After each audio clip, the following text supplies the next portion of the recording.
Salam Türkmen portal veb-saytimizning mehribon tomoshabchilari.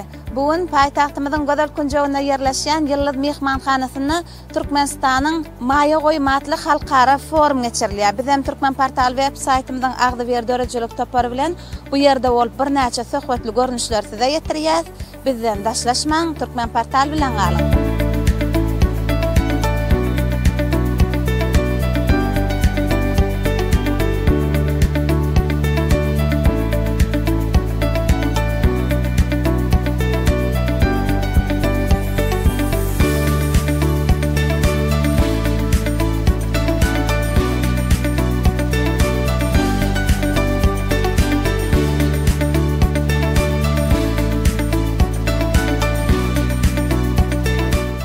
Mehribanlar biz yıllık mehmonxonasına geçirilen Türkmenistan'ın Mayogoy forumundan suhbatlaşmak orqali davom etyapti. Bizning suhbatlaşmamiz Türkmen Avtologlar Agentligining hunarmani Yo'basarov Mekan. Onun dedim şu Türkmen Avtologlar Agentligi şu Mayogoy forumuna qatnaşan öğren boytonyan. Yine Türkmen Avtologlar Agentligi şu Mayogoy forumunu öz avtologlarımızı görkezýär. Sonra online arqaly biletler, online petekleri satın almak mümkünçülüğü görüyoruz. Arkadaş şehirine Türkmen Avtologlar Agentligi 40 tane yuton avtobuslar, elektroavtobuslar satın aldı. Bu halkımıza hizmet ediyor. Şehir ara hem petekleri alıp bilýäňiz online arkaly Türkmen Avtologlar Agentligi halkara yük taşymagy üçin ediyor.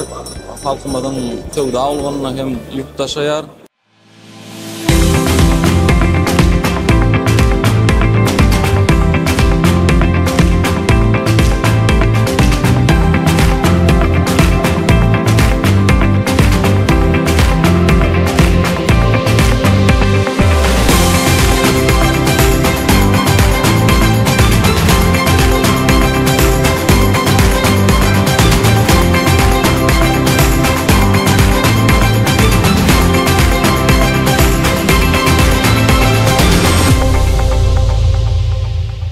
Особые слова благодарности хотелось бы выразить глубоко уважаемому президенту Туркменистана, правительству Туркменистана за организацию данного международного форума и оказанное гостеприимство.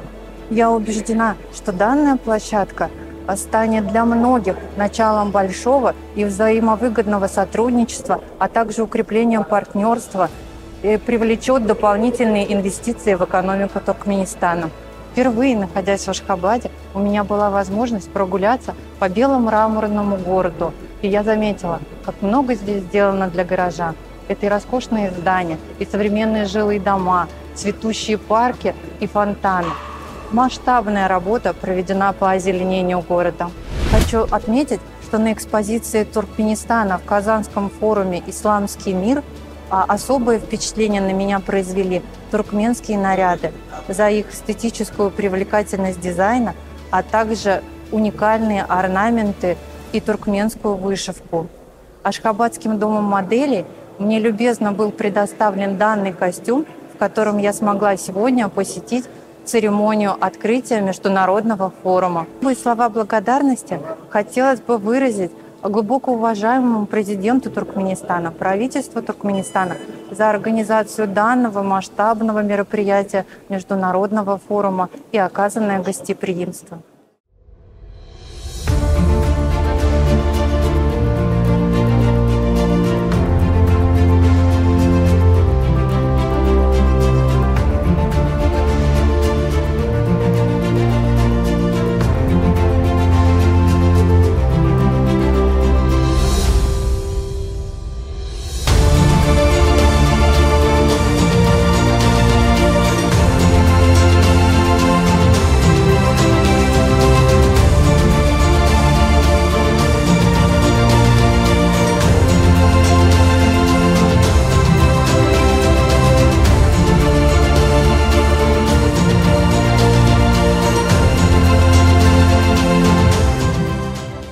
Спасибо за такую организацию, спасибо за такое приглашение.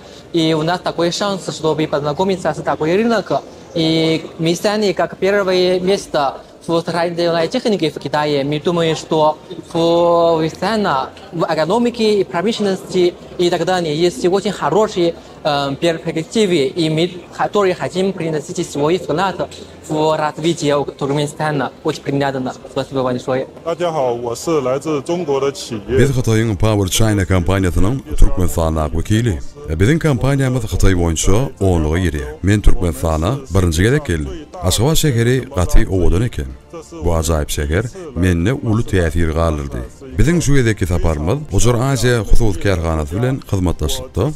Türkmenistan'ın avtoyollarına qızıqlanma bildirdik. Şular ýaly halkara forumlara gatnaşmagymyza mümkinçilikleri diýenler üçin Türkmen halkynyň milli lideri Gurbanuly Berdimuhammedow hem-de Türkmenistanyň prezidenti Serdar Berdimuhammedow tawassut edýär.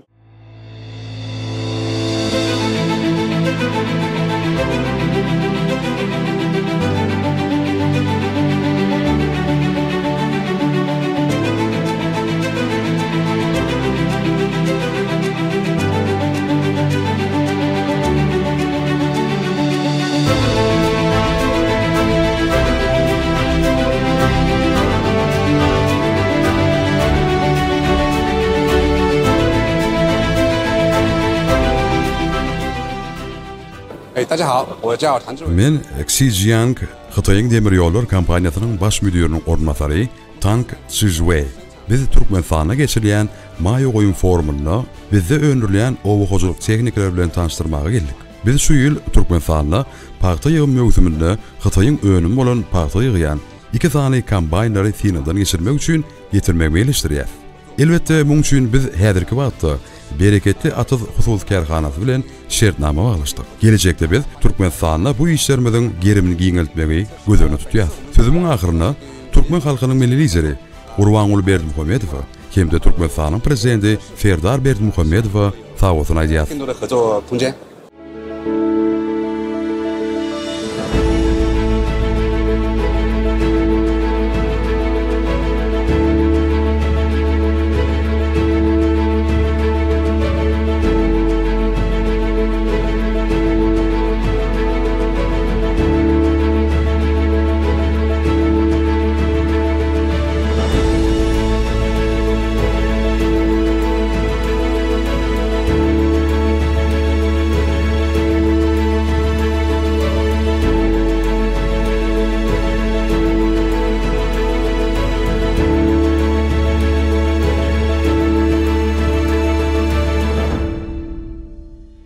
Mehribanlar, biz Türkmenistanyň Maýa goýun forumundan söhbetleşik arkaly dowam edýär. Salam, ilki bilen özüňizi tanıştyraýsaňyz. Salam.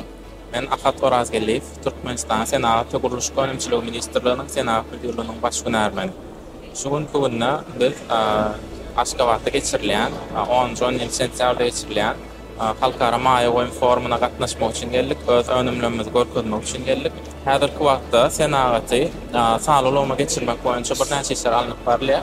Buna misal edip, bizim Senaty Guruluş Gönümçiligi Ministrligimiň öz resmi saýty bar. Bu saýt arkaly ilatymyz ministrligimizde alyp barýan işlerle ýakyndan tanışyp bilýär, önümler görüp bilýär we önümler sargat edip bilýär. Mundan başga-da häzirki wagtda sağlulygma geçiş we täze senat tehnologiýalaryny öğretmek boýunça bir näçe işler alınıp barýar.